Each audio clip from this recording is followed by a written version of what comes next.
दोस्तों अब ये कंफर्म हो गया कि यमुना साफ होकर रहेगी, स्वच्छ होकर रहेगी, सिर्फ दिल्ली में नहीं बल्कि जहाँ से यमुना जी का उद्भव होता है और प्रयागराज तक। क्योंकि प्रधानमंत्री नरेंद्र मोदी ने खुद अपने घर पर गृह मंत्री अमित शाह के साथ, दिल्ली की मुख्यमंत्री रेखा गुप्ता के साथ, एलजी दिल्ली के जो तमाम आला अधिकारी थे वो, और इसके साथ साथ जनशक्ति मंत्री जो केंद्र के हैं उनके साथ मीटिंग की है और ये पूछा है कि जो यमुना पर सफाई का जो काम चल रहा है वो किस स्तर पर चल रहा है, कैसे किया जा रहा है।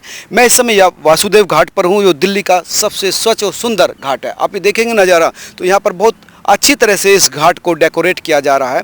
यमुना की सफाई का काम बहुत ही तेज़ी से हो रहा है। तो आप देख सकते हैं कि यमुना का जो पानी है वो भी काफ़ी साफ़ सुथरा यहाँ पर आपको दिखाई देगा। और इस घाट पर आप देखेंगे तो बहुत अच्छी तरह से डेकोरेट कर रखा है। चारों तरफ आप देखेंगे तो हर तरफ यहाँ आपको साफ़ सफाई दिखाई देगी, डेकोरेशन के तमाम चीज़ें होंगी, तमाम जो व्यवस्था है यहाँ पर बिल्कुल साफ़ सुथरी है। और इसी तरह से पूरी यमुना को साफ़ करने के लिए अब प्रधानमंत्री नरेंद्र मोदी ने कमर कस ली है और इसी वजह से ये एक हाई लेवल मीटिंग बुलाई गई थी। आइए सबसे पहले मैं आपको पूरा घाट दिखाता हूँ कि कितनी अच्छी तरह से डेकोरेट किया गया है और फिर उस मीटिंग में क्या हुआ वो भी आपको बताता हूँ मैं। आप ये देख लीजिए वासुदेव घाट पर किस तरह से जो है यहाँ पर जो है बेहतर व्यवस्था की गई है।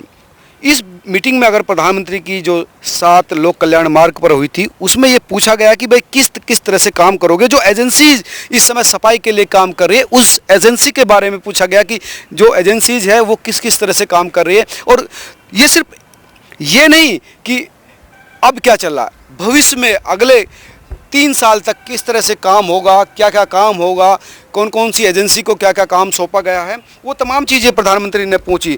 दोस्तों तो इस बैठक में एजेंसी वार यानी एजेंसी को जो काम दिया गया है उसके हिसाब से जो समीक्षा की गई है कि तात्कालिक गतिविधियाँ जो है यानी 3 माह के बीच में कौन कौन से काम किए जाएंगे उसके बारे में पूछा गया है।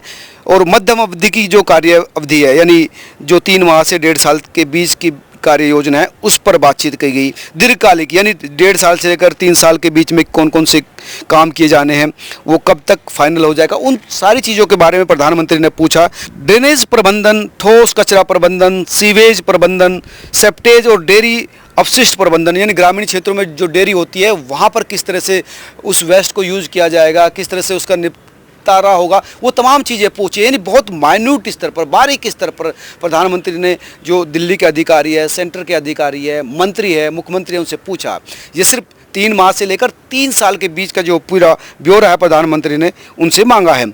और ये सफाई क्यों नहीं हो रही, कमी कहाँ है, उनकी पहचान की गई है नहीं की गई है, ये सब चीज़ें उनसे पूछिए। और जो सफाई के लिए निगरानी का जो तंत्र है कि किस तरह से आप निगरानी कर रहे हैं वो सारी पूछा गया कि भाई आप सफाई तो कर रहे हैं लेकिन पीछे से गंदगी ना आए। वो देखेंगे तो अभी भी आप यमुना पर कुछ गंदगी पीछे से आ रही है, यानी निगरानी कैसी हो रही है, यमुना का प्रवाह कैसा है, उसको सुधार कैसे करेंगे। कई बार यमुना सूख जाती है तो उस प्रवाह को ठीक रखने के लिए वो बाढ़ क्षेत्र, यमुना के दोनों तरफ बाढ़ क्षेत्र हैं जहाँ बहुत सारे लोग रहते हैं, उस बाढ़ क्षेत्र की क्या स्थिति है, उस पर किस तरह से काम हो रहा है, ग्रीन रिवर फ्रंट का जो विकास है वो कैसे हो रहा है और लोगों को जन जागरूक कैसे किया जा रहा है। इस बारे में विस्तृत चर्चा प्रधानमंत्री ने किया कि लोगों को भी इसमें जो सरकार के काम है उसे कैसे जोड़ा जाए।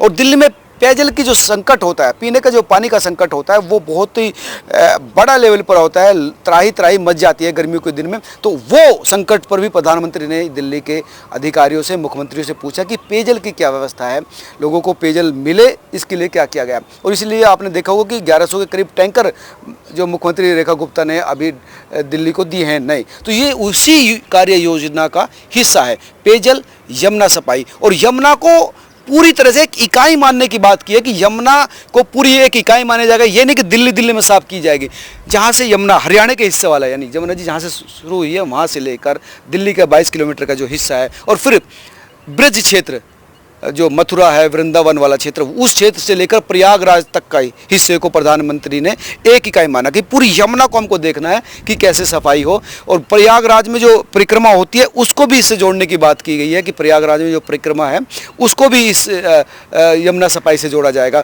लोगों को यमुना जी से जो दिल्ली के लोग हैं उसमें भागीदारी की जाएगी। जो स्वयं सेवक है यमुना के घाट पर रहते हैं उनको यमुना जी के इस पूरे प्रोजेक्ट से जोड़ने की बात की जा रही है।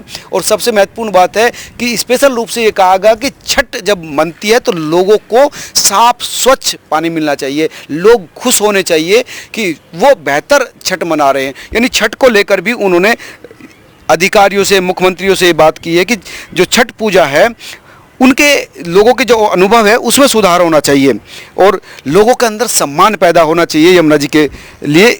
ये भी पैदा करना सरकार का काम है कि वो उन्हें जोड़े, साफ स्वच्छ बनाए रखने के लिए लोग जो है इसमें खुद आए, क्योंकि बहुत सारे लोग वहाँ पुलों से जो है कूड़ा करकट पूजा का सामान, हर यमुना के पुल पर आप देखेंगे कि बहुत सारी गंदगी इसमें डाल दी जाती है। तो लोगों को इसमें जब शामिल कर लिए जाएंगे तो फिर वो गंदगी डालना बंद कर देंगे। और दिल्ली खंड के साथ साथ ब्रज क्षेत्र जो सांस्कृतिक रूप से बहुत ही समृद्ध है, तो उसको भी इससे जोड़ना है। ब्रज क्षेत्र की स्पेशल रूप से उन्होंने कहा कि वहाँ पर भी जो हमारे तमाम प्रोग्राम्स होते हैं उसमें भी यमुना सफाई की बात कही जाए, ताकि ब्रज वाले जो लोग हैं वो बीच में जुड़े। और ये जो मैंने बता रहा था कि किस तरह से बहुत सुंदर यहाँ पर घाट बना हुआ है, हाथी है और तमाम जो यहाँ पर देखेंगे दूर तक जो है मूर्तियाँ रखी हुई है, धरती माता का चेहरा यहाँ पर बनाया गया है। यानी इसी तरह से हर घाट को सौंदर्यीकृत करने की योजना प्रधानमंत्री ने कही है। और उन्होंने ये भी कहा कि जो इस समय जो काम कर रहे हैं, एसटीपी जो काम कर रही है उस पर किस तरह से निगरानी रखी जा रही है, जो नाले यमुना में पड़ रहे हैं उस पर कैसे निगरानी रखी जा रही है, मैनुअल निगरानी रखनी है या फिर अंतरिक्ष विज्ञान को भी इसमें शामिल करना है। यानी सैटेलाइट के थ्रू भी सफाई का, ड्रेनेज का, वो तमाम चीज़ें रहे और जो डाटा आ रहा है उसको कैसे यूज करना है। यानी प्रधानमंत्री ने कहा कि हमको माइक्रो मैनेजमेंट करना है, निगरानी के स्तर पर भी, सफाई के स्तर पर भी, और उसको फिर यूज भी करना है। तो ये बहुत महत्वपूर्ण बात है कि प्रधानमंत्री ने इस लेवल की सफाई की बात कही है जो दीर्घ अवधि की है। यानी यमुना को साफ करना सिर्फ चुनावी मौसम तक नहीं रहना चाहिए, चुनावी काल तक नहीं रहना चाहिए, बल्कि 3 साल में उन्होंने कहा कि 3 साल में, 3 महीने में, 1.5 साल में और 3 साल में हम किस स्तर पर यमुना को साफ कर रहे हैं। तो ये बहुत महत्वपूर्ण बात है। और सिर्फ दिल्ली वाला पार्ट नहीं, ब्रज से लेकर जो प्रयागराज तक का हिस्सा है उसको भी साफ करना है और ब्रज वाले लोगों को भी इसमें शामिल करना है, ताकि वो भी यमुना जी को स्वच्छ और साफ रखने में मदद करें। और सिर्फ केंद्रीय मंत्री जो जल शक्ति मंत्री है उससे भी ये कहा कि जो दिल्ली सरकार जिस भी तरह से मदद चाहे तो उसको मदद दिया जाए, और उत्तर प्रदेश सरकार के साथ भी मिलकर इस पर बहुत बेहतर तरीके से कार्रवाई हो। तो ये एक अपने आप में बहुत महत्वपूर्ण बात है कि प्रधानमंत्री खुद इस बात को कंसिडर कर रहे हैं, निगरानी कर रहे हैं। अब दिल्ली सरकार के ऊपर और दबाव बढ़ेगा, दिल्ली सरकार और मेहनत करेगी प्रधानमंत्री के इस कदम के बाद। तो दोस्तों ये बहुत महत्वपूर्ण बात थी जो मैंने आपके साथ साझा की। आपको सुनकर अच्छा लगेगा, जो यमुना जी को पूजते हैं, यमुना जी के लिए इमोशनल लगते हैं, उनकी एक बार बहुत महत्वपूर्ण होगी। आप तमाम लोग क्या सोचते हैं जरूर बताएं और इस वीडियो को शेयर भी कीजिए, ताकि हर यमुना जी को मानने वाले, चाहने वाले तक ये संदेश पहुँचे और लोग समझे कि यमुना गंदी नहीं करनी, पूजने की चीज़ है। धन्यवाद, नमस्कार। और हाँ, अगर चैनल पर पहली बार आए हैं तो चैनल सब्सक्राइब करें, क्योंकि ये आपका अपना चैनल है। धन्यवाद, नमस्कार।